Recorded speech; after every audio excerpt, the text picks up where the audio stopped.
Welcome to வசந்தம் சமையல்.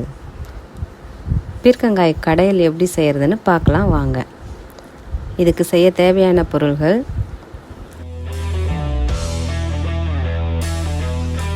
1/2 cup துவரம்பருப்பு, 1/2 cup பாசிப்பருப்பு, 1 டேபிள் ஸ்பூன் மஞ்சள் தூள், 3 பல் பூண்டு கட் பண்ணி வச்சுருக்கேன், 1 டேபிள் ஸ்பூன் நெய் வேணும். இப்போ இதெல்லாம் ஃபஸ்ட்டு வேக வச்சு எடுத்துக்கலாம். நான் இதை குக்கரில் செய்ய போகிறதில்ல, மண்பானையில் செய்ய போகிறேன். ஃபஸ்ட்டு மண்பானையில் தேவையான அளவு தண்ணி சேர்த்து கொதித்த பிறகு அதில் பாசிப்பருப்பு, துவரம்பருப்பு,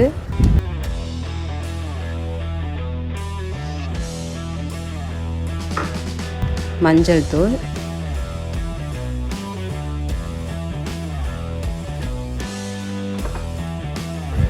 பூண்டு,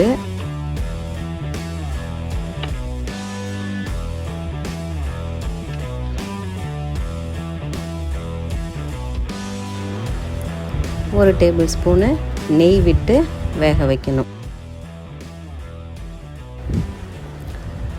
பருப்பு இங்கே வெந்துட்டுருக்குது. மூடி போடக்கூடாது. மூடி போட்டு வேக வச்சிங்கன்னா பொங்கி வந்துடும், டேஸ்ட்டு குறைஞ்சிங்கன்னா. தாளிக்கிறதுக்கு 1 தக்காளி, 2 ரெட் சில்லி, 8 க்ரீன் சில்லி. காய் எப்படி சூஸ் பண்ணணுன்னா பிஞ்சு காயாக சூஸ் பண்ணிக்கணும்.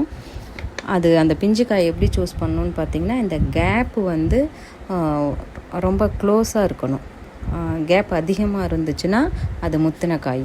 இந்த கேப்பு அந்த ஒரு நரம்புக்கும் இடையில் உள்ள கேப்பு கம்மியாக இருந்ததுன்னா தான் பிஞ்சு காய். நல்லா பார்த்து வாங்கிக்கோங்க. இந்த தோலை ஃபுல்லாக சீவிடக்கூடாது. லைட்டாக இந்த மேல் தோல், இந்த நரம்பை மட்டும் எடுக்கணும். தோலில் தான் அதிக விட்டமின் சி இருக்குது. வெங்காயம், தக்காளி, மிளகாய் இதெல்லாம் இப்படி கட் பண்ணிவோம். பீர்க்கங்காயை சின்ன சின்ன பீஸாக கட் பண்ணி வச்சுக்கணும். இப்போ பருப்பு ஆல்மோஸ்ட் வெந்துருச்சு. ஃபஸ்ட்டு வெங்காயம், தக்காளி, மிளகாய் மட்டும் போட்டு ஒரு கொதி வந்ததும் அப்புறமா தான் பீர்க்கங்காயை சேர்க்கணும். ஏன்னா அப்போ தான் டேஸ்ட்டு நல்லாயிருக்கும். அதுக்கு தான் நான் படிப்படியாக உங்களுக்கு சொல்கிறேன்.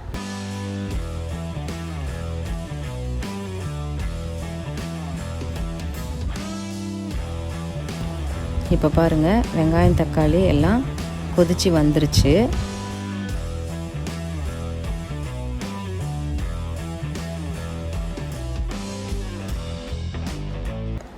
இப்போது வெட்டி வச்சுருக்கிற பீர்க்கங்காயை சேர்த்து கிண்டி விடுங்க. மூடி வச்சு வேக வைக்கக்கூடாது. ஒவ்வொரு டைமும் சொல்கிறேன், மூடி வச்சு வேக வைக்காதீங்க. திறந்து வச்சு வேக வச்சு ஒரு கொதி வந்தால் போதும். மேக்ஸிமம் 5 நிமிஷத்தில் வெந்துடும்.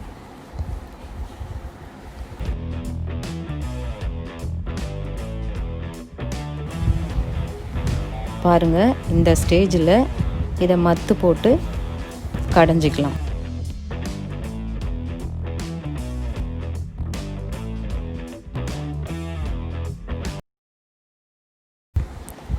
இப்படி ஒரு கார்னரில் வச்சு கடைஞ்சால் நகராமல் இருக்கும். மண்பானை வைக்கிற அந்த ரிங்கை வச்சு அது மேலே பானையை வச்சு கடையணும்.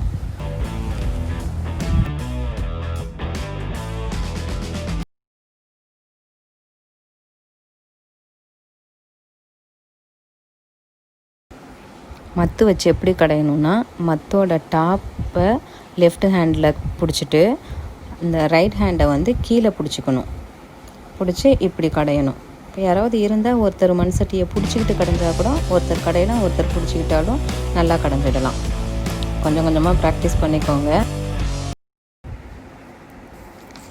இந்த பீர்க்கங்காய் கடையலோட டேஸ்ட்டே முக்கியமாக இந்த தாளிக்கிறதுல தான் இருக்குது. பாருங்கள், வானில் எடுத்து வச்சு 2 டேபிள் ஸ்பூன் எண்ணெய் விட்டு காஞ்ச பிறகு கடுகு, உளுந்து, ஜீரகம்,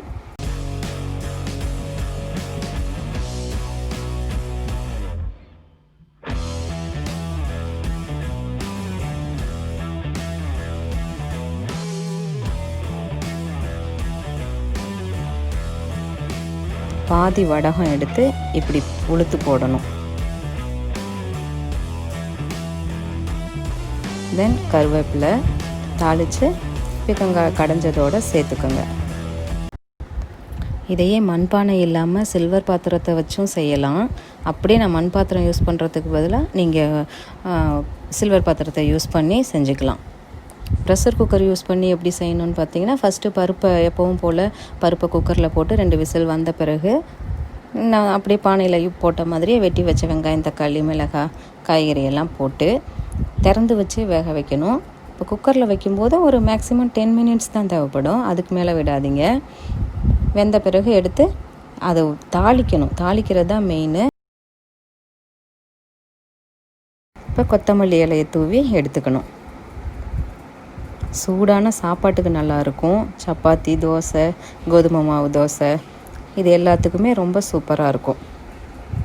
என்ன, பீர்க்கங்காய் எங்கே இருக்குதுன்னு தேடி பார்த்து வாங்கி செஞ்சு பாருங்கள். எப்படி இருக்குன்னு கமெண்ட் பண்ணுங்கள், லைக் பண்ணுங்கள், ஷேர் பண்ணுங்கள், தவறாமல் சப்ஸ்கிரைப் பண்ணுங்கள். தேங்க்ஸ் ஃபார் வாட்சிங்.